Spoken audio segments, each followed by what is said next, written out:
स्फूर्तिदायक असं अभिवाचन आपण ऐकणार आहोत. माधव जोगळेकर लिखित USI अर्थात युनायटेड स्टेट्स ऑफ इंडिया या एकांकिकेचे अभिवाचन. सादर करते आहेत माधव जोगळेकर, किरण येवलेकर, ज्योती आपटे आणि गौरी मुंडे. नमस्कार. Mic check. माईक चेक घ्या. ओके. टाईप चालू. Mic check check check check check. हा हा.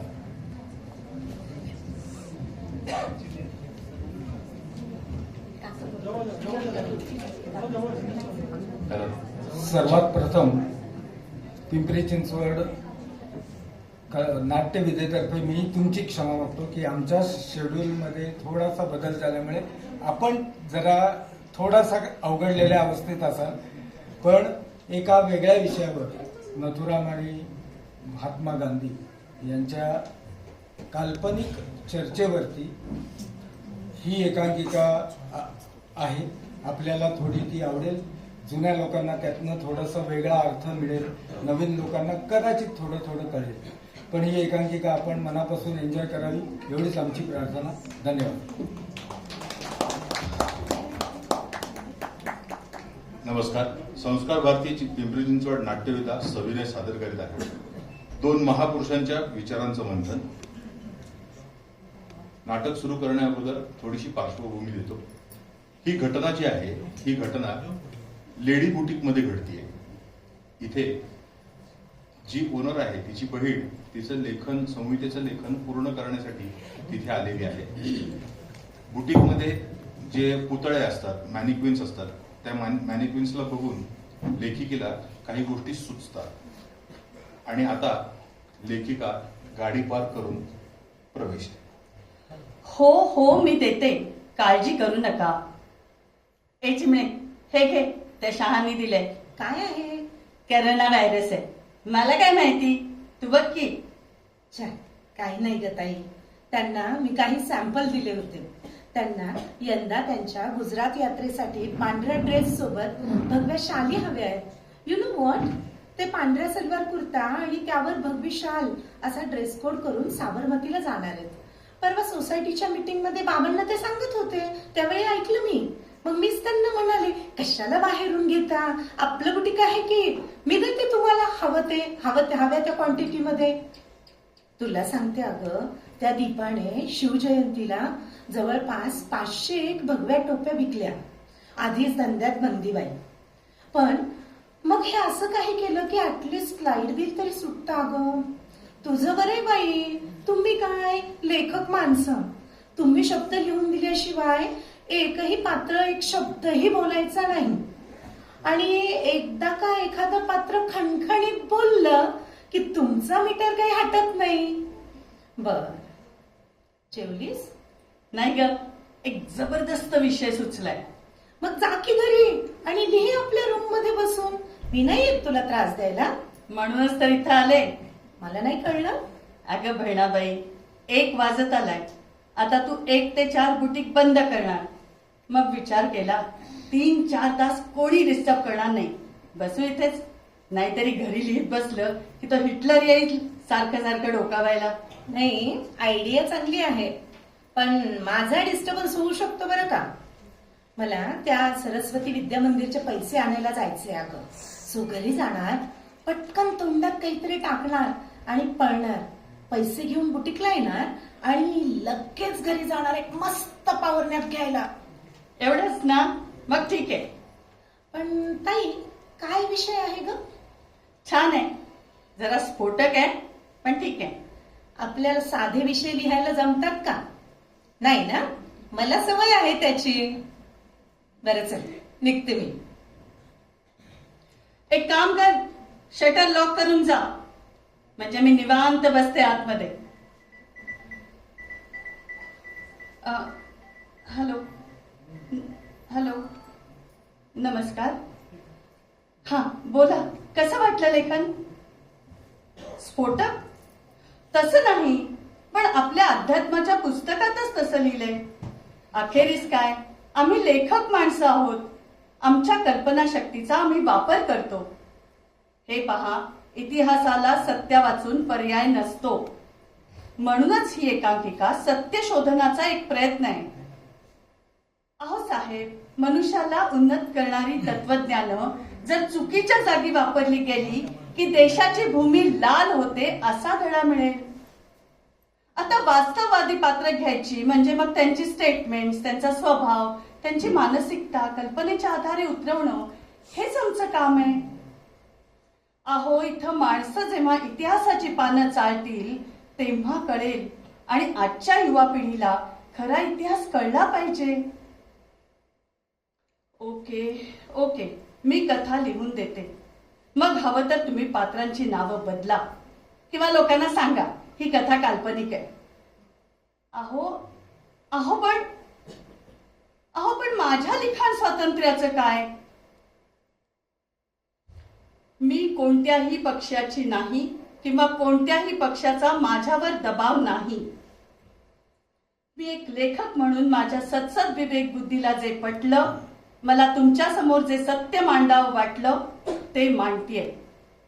लहान तोंडी मोठा घास घेतीये, मला माफ करा. पण कोणाच्याही भावना दुखावण्याचा हा या एकांकिकेचा विषय नाही. फक्त युवकांनी अंतर्मुख होऊन याचा विचार करावा एवढाच हेतू आहे. या एकांकिकेचा विचार करायला लावण्यास युवकच कारणीभूत आहेत. फेसबुकच्या कम्युनिटीत मला हा विषय मिळाला. छायला या एडीनं जाता मस्त काम केलंय. आईन्स्टाईन म्हणतो की the world is 3 dimensional and it is in circular form. वर्तुळ याची गणितीय व्याख्या अशी आहे की जिथे त्याचा शेवट होतो तिथेच तो सुरू होतो. जर हे खरं असेल तर आपलं अध्यात्म असं म्हणतं की एखादी व्यक्ती मेली आणि मरताना जर त्याची इच्छा पूर्णतः किंवा अंशतः अपूर्ण राहिली तर तीस मोक्ष मिळत नाही. आणि जर हे खरं असेल तर मग काय रे, एवढा उशीर? आपण जसं काही फक्त माझीच वाट पाहत होता, नाही का? 2 वर्षापूर्वी आपण इथे आला, मग 2 वर्षाचा अंतर कापायला वेळ हा लागणारच. हो, तेही बरोबरच आहे म्हणा. मोडेन पण वाकणार नाही अशी तुमची वृत्ती. वाक चातुर्यात थोडीच ऐकणार तुम्ही आम्हाला. त्यावेळी नेमकं काय झालं रे? कारण एक मोठा आवाज ऐकला आणि मी थेट इथे आलो. तेव्हा त्या पटांगणात मी तुम्हाला मारलं हे पाहून मला पकडायला कोणी धसावेच ना. समाजाचे रक्षण करते पोलिसही थबकले. मग त्यांच्यातल्याच एकाला मी खुणेनं जवळ बोलवलं, माझं पिस्तूल दिलं आणि मग एवढा वेळ लागण्याचं कारण? काय करणार, तुमचीच शिकवण आहे. शांततेनं चालू द्यायचं. एकस्य एकहा इति प्रकृती नियमः असं असताना त्यांनी तर मला मारलंच, पण माझ्यासोबत नानालाही. पण नथुरा बापू, आपलं काय ठरलंय? आयडेंटिटी डिस्क्लोज करायची नाही. नमस्कार, पिंपरी चिंचवड नाट्यविधा सविनय सादर करीत आहे नाट्य वाचन एकांकिका युनायटेड स्टेट्स ऑफ इंडिया.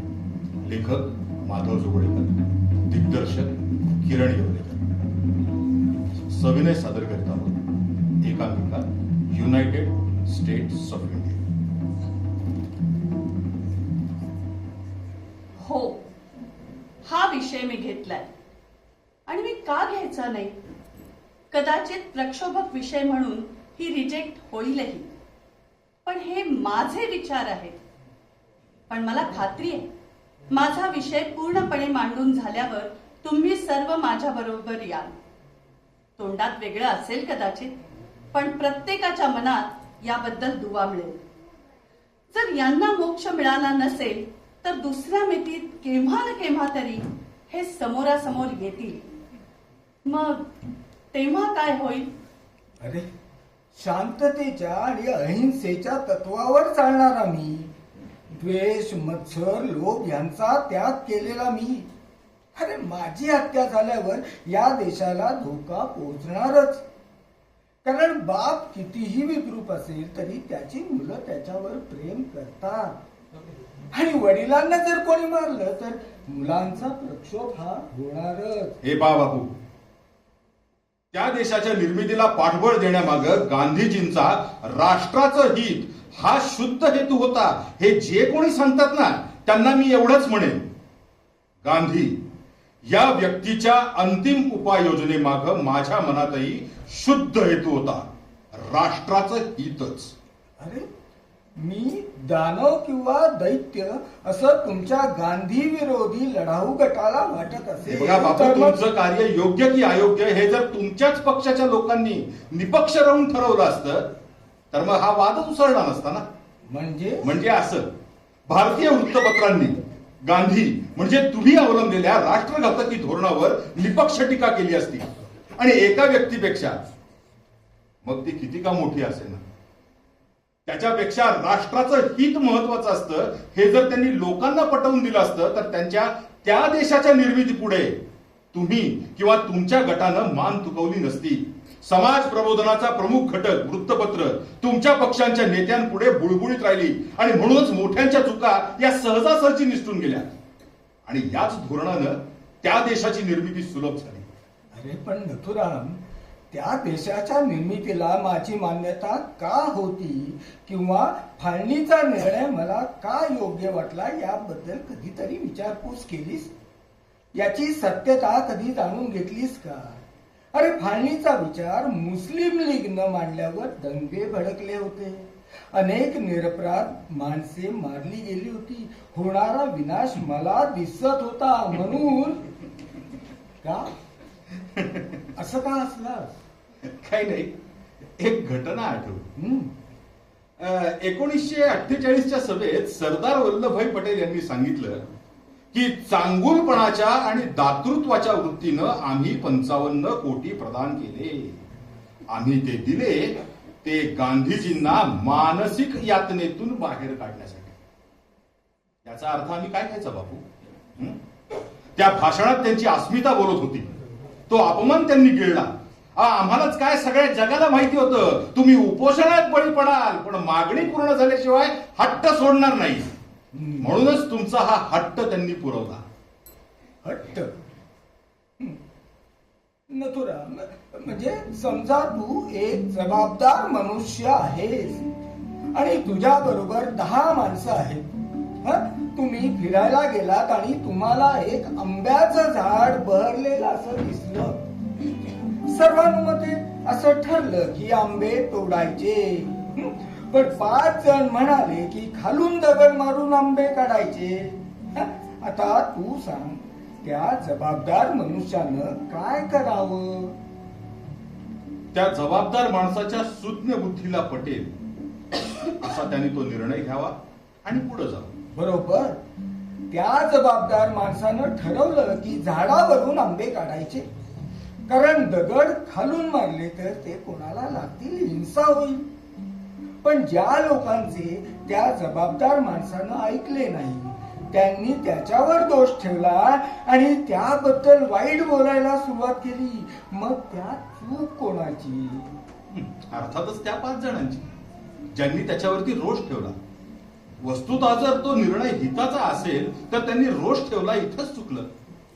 पण बापू, ऐक, फाळणीची झालेली घटना आणि नंतरची घटना हे या उदाहरणात तूच तपासून बघ. पण बापू, मी म्हणालो की निर्णय बरोबर असेल तर. होता निर्णय बरोबरच. पण गांधीवधाचं कारण फक्त फाळणी हे नव्हतं. मग आपण जो 55 कोटींचा निर्णय दिला त्याच्यामुळे या देशामध्ये, म्हणजे 55 कोटी दिले त्यात चुकलं? अरे लंडनच्या अर्थशास्त्रज्ञांनी ते मान्य केलंय. पाकिस्तान अर्थव्यवस्थेला, त्यांच्या विकासाला त्याचा फायदा झाला असता. अच्छा, पाकिस्तान म्हणजे त्या उरलेल्या 5 जणांचं राष्ट्र ना, जिथं हिंदुत्ववादाला कडवा विरोध आहे. हे शक्यच नाही. बापू, माझ्या अगोदर जवळपास 2 वर्ष तुम्ही इथे आहात, पण खाली काय घडलं याची तुम्हाला कल्पना देखील नाहीये. ज्या सिंधू नदीमध्ये आपण आपल्या अस्थी विसर्जित करायला सांगितल्या होत्या, त्या अस्थी विसर्जित करायला पाकिस्तान सरकारने नकार दिलाय. ते म्हणाले एक काफर की रक्षा डालकर, एक काफर की रक्षा डालकर हम इस पाक नदी को नापाक नहीं करेंगे. काय? हो, आम्ही त्यांचा किंवा त्यांच्या देशाचा राष्ट्रद्वेष कधीच करत नव्हतो, पण डॉक्टर जिना यांनाच खाई लागली होती. ज्यांनी पाकिस्तानची निर्मिती केली किंवा त्याला हातभार लावला, त्यांनी तिथे एक गाणं म्हटलं. त्या गाण्यात काय होतं माहितीये? काय होतं? त्या राष्ट्रामध्ये त्यांचं स्वतंत्र केंद्र होऊ दे, त्या राष्ट्रामध्ये आपल्यासारख्यांची तोंडही बघण्याची त्यांच्यावर वेळ येऊ दे. त्यांची घरं तेव्हाच उजळतील जेव्हा आपलं अस्तित्वच राहणार नाही. आपलं कर्तृत्व काय तर येऊन जाऊन गुलाम राहणं, आणि अशा गुलामांना राज्य शासनात भाग घेण्याचा अधिकार कसला? अरे, मी 2 वर्षापूर्वी इथं आलेलो असलो तरी मी काही गोष्टी बघितलेल्या आहेत. जसा त्यांनी आपला संहार केला तसा आपणही त्यांचा केलाच आहे. म्हणून तर या क्रूरतेचे हे दोघेही समान वाटेकरी आहेत. फक्त त्यांनी आपल्यावर अत्याचार केले असं म्हणणं चुकीचं ठरेल. हा म्हणजे फाळणीच्या पापावर पांघरून घालण्यासाठी केलेला एक पोकळ युक्तिवाद होईल तो. तायडे, अरे मस्त लिंक लागली होती. बापरे, काय ऊन आहे बाहेर. ए, काय करत होतीस ग माझ्या या पिल्लुडी आणि बबडी बरोबर? पिल्लुडी आणि बाबडी कोण? अच्छा, या होय, या मॅनिक्विन्स. थांब जरा, बस काय. समज हे नथुराम गोडसे आहेत आणि त्यांची आणि तुझी भेट झाली. बरी आहेस ना? ते कशाला भेटतील मला? काहीही बोलते. ए बाई, घाबरू नको हा मला. तू नाटक लिहून जाशील आणि मला आपलं सारखं आठवत राहील. समज हे नथुराम गोडसे आहेत म्हणे. घरी जा, हिटलर वाट बघतोय. जाते काय, माझं लिहून तर होऊ दे आधी.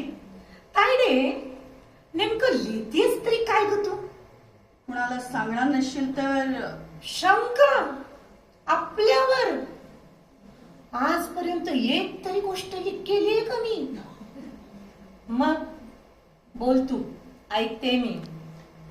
हे बघ, माणूस मेला आणि मरताना त्याची इच्छा अपूर्ण राहिली तर काय होईल?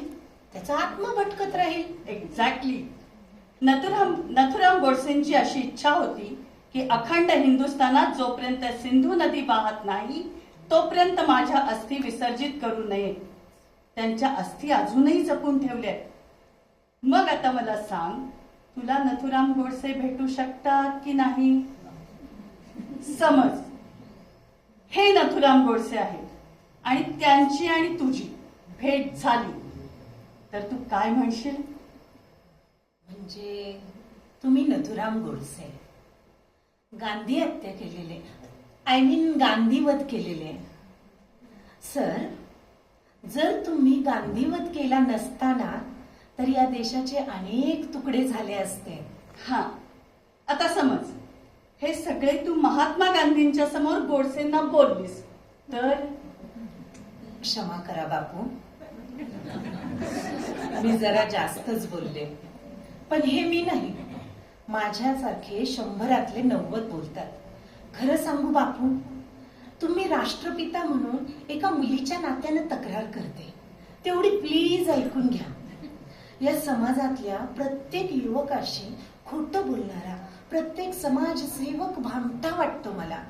गावं झाडली, गल्ल्या झाडल्या, गटार साफ केली म्हणजे झाली का हो यांची समाजसेवा? अहो, इथल्या लोकांची मनं धर्मवेडानं तुंबली, घाण झाली आहेत. ती मनं साफ करायला हवी आहेत अगोदर. बेकार तरुणांचे कळपच्या कळप फुटलेल्या मोहळासारखे धावतायत सैर भैर. त्यांना कुणी समजवायचं? कोणाचा आदर्श घ्यायचा युवकांनी? अथांग सागरासारखा आहे आपला देश, वरून निळभोर पाणी, पण पोटात भ्रष्टाचाराचा घाणेरडा मैला भरलेला, पाश्चात्य संस्कृतीचा पगडा असलेला इंग्रज आले आणि आम्हाला भिकारी बनवून गेले. कॅन्सर आणि एड्स पेक्षा घाणेरडा रोग लावून गेले. हिंदू मुस्लिम दुश्मनी. बापू, स्वातंत्र्य मिळवताना शेंडी आणि दाढी एकत्र येऊन लढायची हो. पण आता शेंडीला बघून दाढी जळते आणि दाढीला बघून शेंडी ढणाढणा पेटते. या देशातून जाताना धर्म नावाची जी जखम करून गेले ती अजूनही वाहते आहे बापू, अश्वत्थाम्याच्या कपाळावरच्या जखमेसारखी. म्हणून बापू, मी जे काही नथुराम गोडसेंना मगाशी म्हणाले याचा प्लीज राग मानू नका. बापू, या भारतासाठी तुम्ही बरंच काही केलं, त्यासाठी माझा हा प्रणाम स्वीकारावा. बापू, तुम्ही शेवटच्या क्षणी चुकले बापू. अगं चिमणे, इट्स ओके. तू काय, उद्या उभ्या भारतातला प्रत्येक तरुण हेच बोलला असता कदाचित. सोड तू, जा घरी. मी येते ही एकांकिका संपवून. बापू नेहमी म्हणत, we do not want extraordinary people to do some extraordinary work. I want ordinary people to do ordinary work extraordinary. Tayde, मस्त लिहि बरं. येते विशाल तासाभरामध्ये. येस. बापू, तुम्ही तिच्याकडे लक्ष देऊ नका. ती जरी म्हणत असेल की 100 90 बोलतात, पण उरलेले 10 जण तर तुमच्याच विचारांचे आहेत.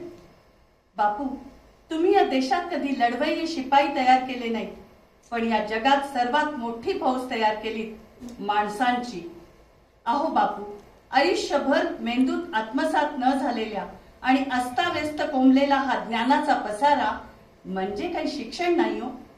आपलं जीवन घडवणारं, चांगले विचार घडवणारं, चारित्र्य घडवणारं, एक माणूस निर्माण करणारं शिक्षण बापू तुमच्याकडूनच आम्हाला मिळालं. नथुरामजी, हातावर काळा डाग असेल तर पूर्ण हात छाटून उपयोग नसतो. तेवढा तो काळा डाग काढला की बस. तुम्ही गोळी चालवली आणि बापू संपले. पण गोळीपेक्षा कितीतरी वेगवान आणि धारदार असणारे बापूंचे विचार ते नाही थांबवू शकणार. अहो बापू, माणूस घडवण्याची तुमची संकल्पना फार मोठी आहे. हे कार्य फार मोठं आहे. ते प्रत्यक्षात येईल की नाही मला माहित नाही. पण बापू, जेव्हा भारत महासत्ता बनेल तेव्हा सर्वात मोठं शस्त्र असेल सहिष्णुता. आणि त्यावेळेस ही संख्या असेल 100 90. तुम्हीच म्हणायचात ना, let hundreds like me perish but the truth prevails. या जगातल्या विचारवंतांचं वर्गीकरण केलं तर ते 3 स्तरात होईल. एक म्हणजे लोकांमध्ये अमूलाग्र बदल घडवणारे लेनिन. दुसरे म्हणजे विचारशक्ती प्रखर करणारे आणि त्यावरून समाज चालवणारे वॉल्टर सारखे. किंवा मग लोकांच्या फिलिंग्स आणि इमोशन्स जाणून एका दिशेने वाटचाल करणारे रूसो सारखे. पण बापू, या सर्वांच्या विचारांची सामर्थ्य शक्ती आम्हाला तुमच्या विचारात सापडते. तुम्ही उभयतांनीच विचार करा, कारण आमच्या मते राष्ट्र ही काही भौगोलिक संकल्पना नाही. माणसांचा समुदाय किंवा संघ म्हणजे राष्ट्र. आणि या राष्ट्राला आपल्यासारखा राष्ट्रपिता मिळाला हे आमचं भाग्य. आम्ही धन्य झालो. काय प्रतिमा तयार झाली आहे आपली. आपण या देशात नाही बाबू, 100 पैकी 90 माणसं चूक दाखवतात तुमची. मग आपल्याच सांगण्यानुसार मनुष्यानं कर्म करताना आत्मचिंतन करावं. त्याप्रमाणे आत्मचिंतन करा. मला सांगा बाबू, आपण 55 कोटी दिले, त्याच्यानंतर लढाई थांबली का? आपल्या राष्ट्रावरची चढाई थांबली? निर्वासितांचा ओघ थांबला का? आपला संहार थांबला? काश्मीरच्या उत्तरेकडून म्हणजे त्या भागातून आक्रमण होत होती. धर्मांध झालेले लोक एकमेकांना कापत होती. हैदराबाद संस्थान विलिनीकरणाच्या वेळेत झालेला रक्तपात भयानक होता रे. एका माणसाचा कोवळा पोर यात मारला गेला. त्यांना त्या पोराच्या रक्तानं उपोषण सोडा असं सांगितलं. मी जे शस्त्र अवलंबलेलं होतं त्यावर इंग्रजांकडे कोणताच उपाय नव्हता. अहिंसा. या देशाच्या झालेल्या फाळणीतून तुमच्या मनातला झालेल्या फाळण्या कशा जुळत नाही तरी नथुराम. हे मारामाऱ्या, कापाकापी, दंगली, जाळपोळ. त्यांनी आपली 2 माणसं मारली, आपण 2 त्यांची माणसं मारली. वा, मोठं काम केलं नाही. अरे सारं करताना आपण एक माणूस मारला हे कोणाच्याच कसं लक्षात येत नाही रे. नथुराम, विचार कर. क्रांतिकारक तेव्हाही होते, पण हिंसक आतताईपणा केल्यामुळे इंग्रजांनी त्यांना संपवलं. पुढं काय झालं त्याचं? पण मी इंग्रजांची सहनशीलता संपेपर्यंत थंड राहिलो. माझा हा अहिंसकपणाच त्यांना लाजवून गेला. हिंसा मोडायची ताकद इंग्रजांकडे होती, पण माझ्या अहिंसेविरुद्ध त्यांच्याकडे कोणतेच शस्त्र नव्हतं. शेवटी ते हरले आणि निघून गेले. हा खरा इतिहास आहे. हा जर युवा पिढीला कळला तर ठीक आहे, नाहीतर मग हे असंच चालू राहणार. या युवकांच्या डोक्यात विचारांचा गोंधळ उडालाय. असे हिंसेने हिंसा वाढते, कमी होत नाही. कारण जे शमशेर वापरतात तेच शमशेरीने नाश पावतात. जर शमशेर वापरणाऱ्यांचा शेवट शमशेरीने होतो, तर मग आयुष्यभर अहिंसेने वागणाऱ्या बापू, तुमचा शेवट हिंसेने का व्हावा?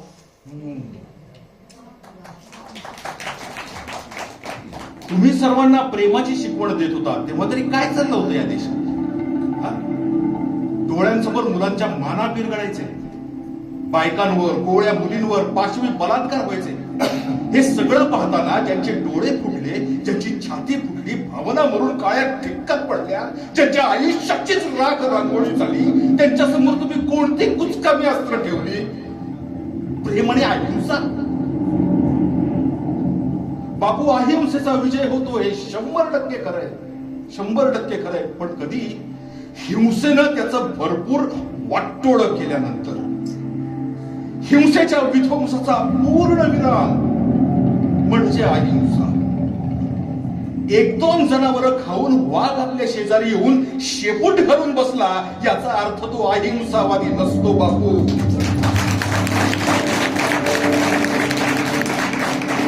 त्याची तात्पुरती भूक भागलेली असते.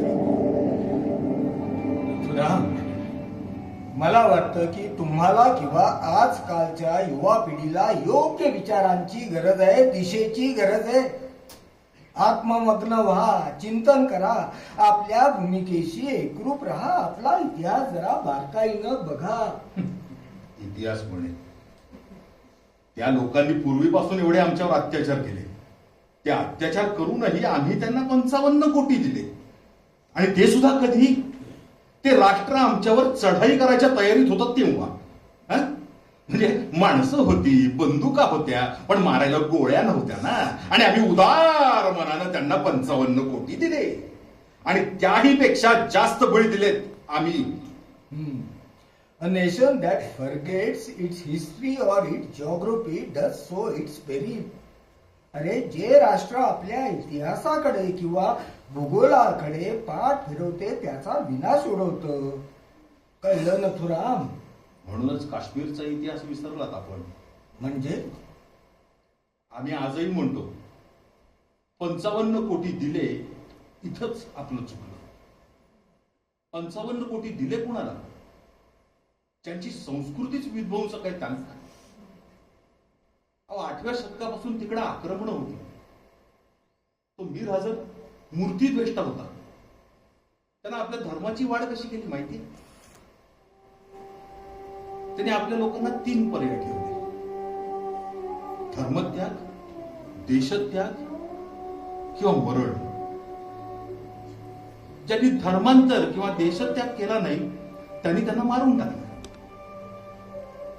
आपल्याकडच्या लोकांना म्हणजे यज्ञोपवीतधाऱ्यांना त्याने ठार केले.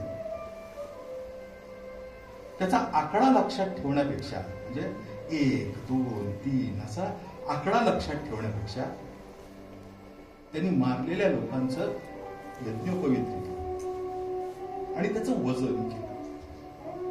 त्याचं वजन भरलं 7 मण.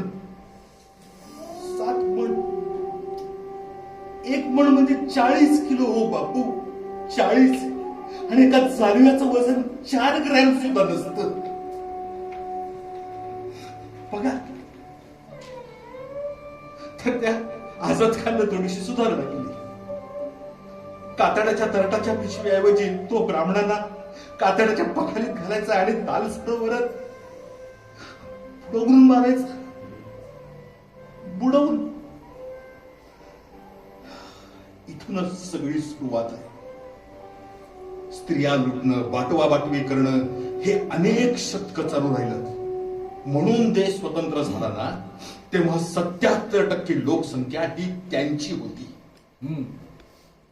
पण नथुरा, अरे ही तुमची बाजू झाली, त्यांची पण बाजू आहे. हेच गांधीवादाचं आणखीन एक कारण. आपल्या लोकांवरती तुम्ही जे तोडसूक घेत होतात त्याच्यामुळे अनेकांचा रोष तुमच्यावरती ओढवला होता. आम्ही जर मारण्याच्या अगोदर जरी पकडले गेलो असतो ना, तरी तुमचा वध हा अटळ होता. अरे महाराजा रणजित सिंह या शूर शिखानं 1819 मध्ये त्यांच्या तावडीतून तो प्रदेश मुक्त केला. आता आपणच आपल्या लोकांवर कसे उलटलो ते बघ. अनेक वर्ष आम्ही पठाणी आणि परकीय राजवटीत पिचलेलोय.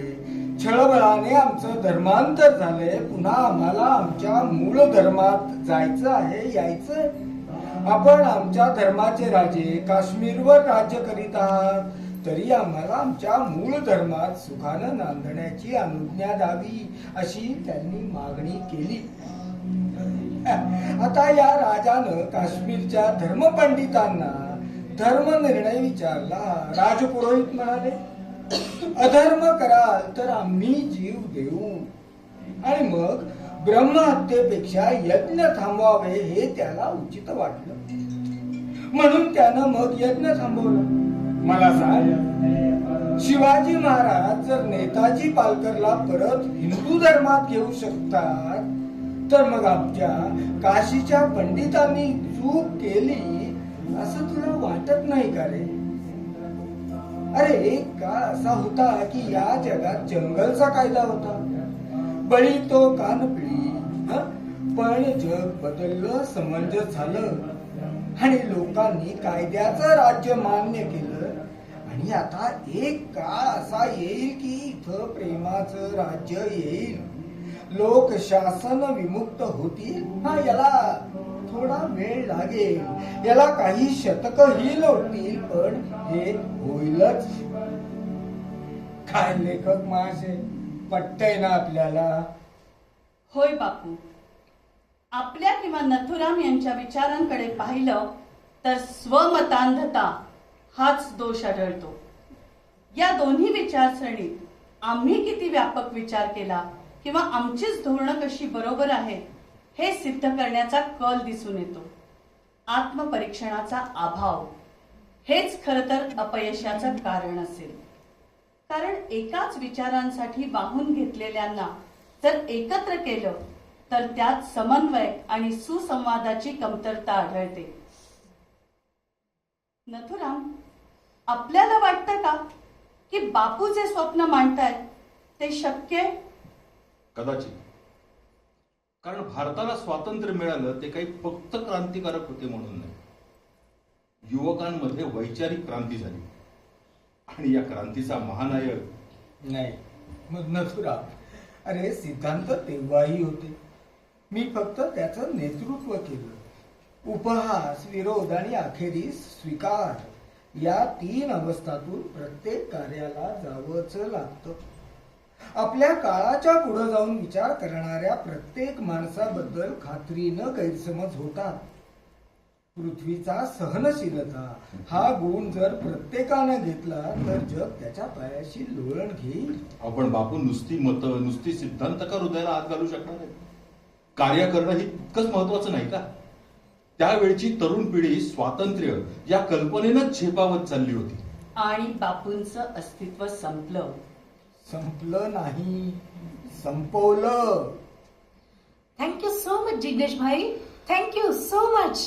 तुमच्या या एका मोठ्या ऑर्डरने खूप मोठी मदत झाली आहे मला. ताई, जिग्नेश भाईंची ऑर्डर कन्फर्म. येस. ए चिमणे, काय ग सगळी लिंक तोडलीस बघ माझी. इतकी मस्त पीक पॉइंटला पोहोचले होते मी यार. परत सगळी वाक्य जोडवायला लागतील. आता आलीच आहेस तर मग बस इथे आणि ऐक माझ्या खणखणीत नाण्याच्या दोन्ही बाजू. हो, पण अजूनही माझे विचार नाही संपले. माझ्या मते धर्म हे काही जातीय वैमनस्याचं कारण नाहीये. समजा या पृथ्वीवर एकच खंड आहे आणि तर मग लोक भांडणार नाहीत असं वाटतं का तुम्हाला? ते तेव्हाही भांडतील. तू काळा मी गोरा.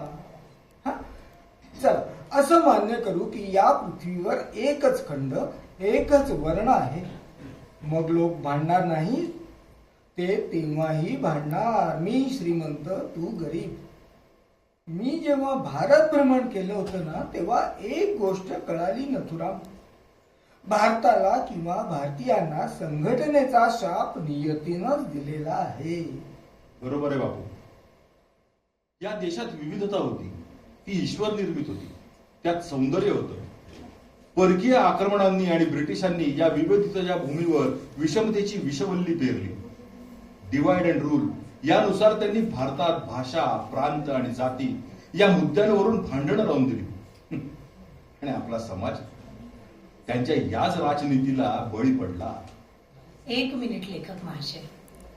चला तर मग या मुद्द्यावर का होईना तुमच्या नाण्याच्या दोन्ही बाजूंचं एकमत झालं तर.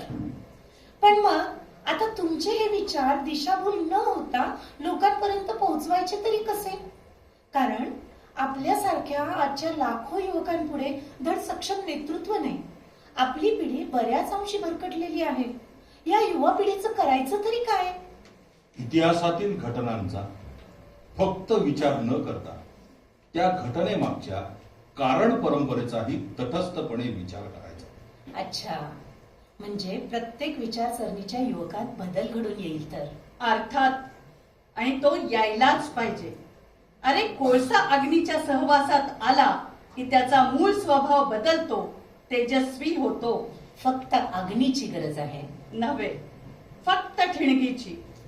After all we are divided by politicians and united by nation. जर आपण सगळे भारतीय न राहता भगवा, निळा, हिरवा या रंगात विभागले गेलो तर soon we will be United States of India and not Republic of India. दरियों की कसम मौजों की कसम ये ताना बाना बदलेगा. दरियों की कसम मौजों की कसम ये ताना बाना बदलेगा. ए युवक, तू खुद को बदल, तभी तो जमाना बदलेगा.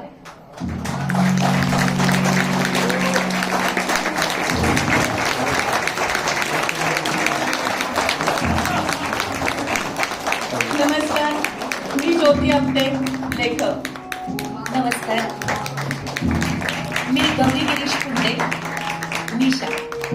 नमस्कार, मी किरण येवलेकर, महात्मा गांधी. नमस्कार, नथुराम विनायक गोडसे, माधव जयंती सोबत. एकदा जोरदार टाळ्या या आगळ्या विषयासाठी.